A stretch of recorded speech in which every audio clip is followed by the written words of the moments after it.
how do you show care to a friend who is upset? Chickens can sense what their friends are feeling, and it affects how they feel too. It's called having empathy. Empathy helps us to know how someone else may feel, and mommy hens can definitely imagine how their baby chicks feel. It's one of the reasons why she takes such good care of her chicks.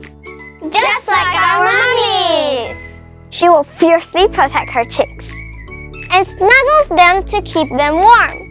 She also teaches them everything they need to know to stay alive.